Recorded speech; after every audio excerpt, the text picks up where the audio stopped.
You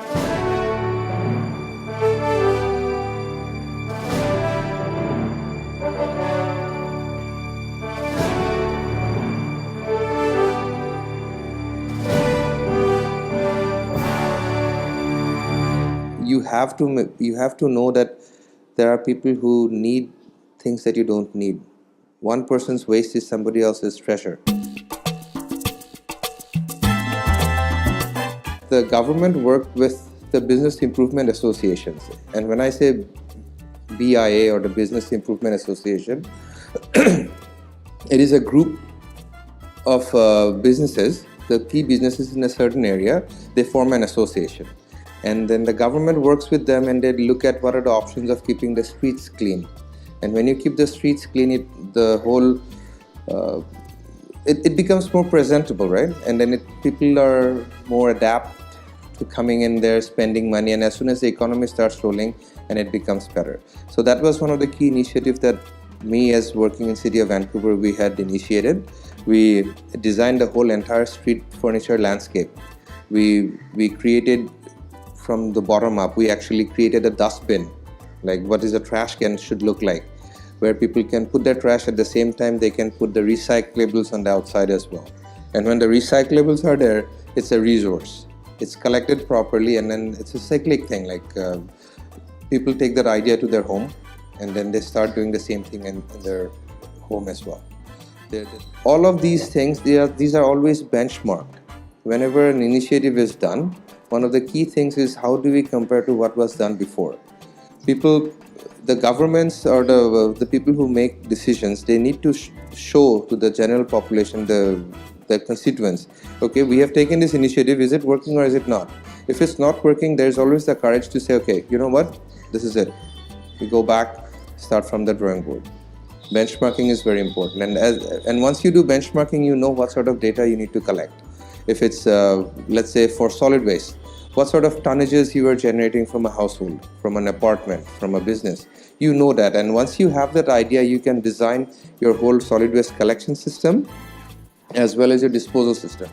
Because it's not a one thing, it's not necessarily how you generate waste. It is a whole system, how you generate waste, what is being provided to your house. For example, if you get a package and there's just a white thermocol, right? When you get the thermocol, it's not recyclable, it's garbage. But then what happened is when we looked at the waste generated during the Christmas months, when most of the waste is generated, we found out that the waste is volume, it's not weight. So we went back to the producers and we said, okay, we do not want thermocol coming into packages, we want cardboard packaging. So everything there is now packaged in cardboard. They come up with innovative ways of designing, putting a camera or even a cell phone. There's no thermocol or bubble wrap. It's all cardboard, it's solidly packed. Even if you crush it, it's hard. So those are the things, those are the changes that can come in. You work with the producers to bring design into the way they provide products to you. Oh, every time there's an initiative coming up, the first thing we do is we do focus groups. Focus groups is basically we go out on media, on our website, we send out papers or invitation letters to people, and we tell them, okay, this is the initiative we are coming up with, we need your ideas. Lunch is being provided for so many couple of hours on a certain Wednesday or Saturday. People do come in. People who are involved in the society, they will come in. And generally speaking, people who have ideas will come. If you send it to 100 people, maybe 5 will show up, but still that's something. Those are the vocal people. And once you have the vocal majority on your side, or at least coming up with ideas, it helps. That's why we always work with the users whenever a decision is being made. Prior to that, when we got the waste, it was all going to waste stream. And once it's the waste stream, it's very hard to segregate. That's a fact, right? Once there's organics in the plastics or it's mixed up, it's a very it's not economical to segregate it. Then it goes to the waste stream. The consequences of not doing it is immense. Like we ourselves have seen it. Like Vancouver is located on the coastline. We had plastics coming out from our stream. It went into the rivers. All the tortoises or the turtles that come up, the flamingos, the pelicans, they've got bellyfuls of plastic and plastic caps in there because they keep gobbling these things up and they die. Obviously, as human beings, we have a responsibility to the environment as well, right? So consequences are, it's not a good looking consequence. Well, first of all, the data should be collected properly. We should know what sort of data is needed for an idea, for a project, let's say. And water demand forecasting. For example, we were talking the other day about electricity. Electricity is a much more acceptable data set. It's a user pay system, right? Any utility, if you have water and liquid waste, they follow in tandem. Once you have water, you have to have a liquid waste treatment system, a collection and treatment system. And it is a user pay system. The more you use, the more you pay. That sort of idea has to be instilled into people. Right? Those are the concepts, and there comes regulation. If you do not have regulation, if you just put in a water pipe and people are using water, you have to have a way of collecting data. Like, for example, a meter has to be somewhere. It could be within a locality. You know what sort of population is in that locality. You distribute it evenly, or if you want to go more intensive, have meters installed in each house wherever there is a water supply given, right? The water supply connection. For example, if a truck is coming in to deliver water, you know that there's a specific volume being used here. For example, if you look at a society house where a truck brings in water, everybody pays a certain amount. That's exactly the same as paying a metered water to the municipality. Those sort of data has to be collected, and if once we have that data, we understand, okay, what's the need of a certain center, of a certain area. That way, once we have that, you can extrapolate it, you can make it bigger, you can make it smaller, or however we want to do it.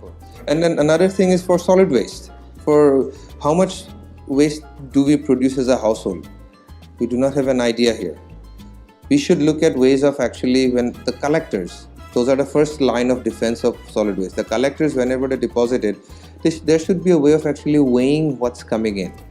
And when you know how much waste is coming in, then you have an idea of how to plan it, right? In that waste, if there's, let's say there's a waste composition study, that is another big thing we should be looking at. The waste coming in from a certain locality, you go in, you take a sample of that, you segregate it, plastics, organics, and recyclables. Once you get that, you can extrapolate it to the entire area. And then that helps us plan for other projects. If we see that there's 30% of it is recyclable plastics, you know there's a lot of resource in there. And right then and there, you know, okay, we'll take the plastic out, we segregate it, we focus on the low-hanging fruits. Focusing on low-hanging fruits is always important. That's the best bang for the buck. Once you have that, you can produce plastic lumber or something, whatever. The industry will run it, the industry will push it. Once you have a resource, there's always someone who will take it and build something out of it. That's how we should use it, data. The rural India by itself, if you look at villages in Shillong or some nice place in Himachal, they're very clean, very well managed. It's mostly when you come to the urban centers that you run into problems. And urban centers, again, I come back, you need good data to manage things in the urban centers. Yeah, so, and then again, there are initiatives that are ongoing right now, but like Swachh Bharat and all the toilet things that are going on, those are great issues. It's just the mental, it has to be instilled in an environment where the children from school are actually trained up. For example, the art of giving, that is one concept that has to be instilled in kids here, instilled in human beings. Like, if you have something, you have to be able to let go to help others.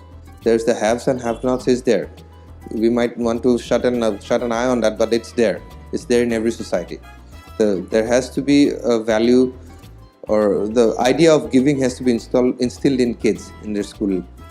Societal change comes from our kids. That is a fact. Like, we cannot take a stick and beat it into someone. They have to understand that, okay, it's okay to give, it's okay to work with others. It's you have to know that there are people who need things that you don't need. One person's waste is somebody else's treasure.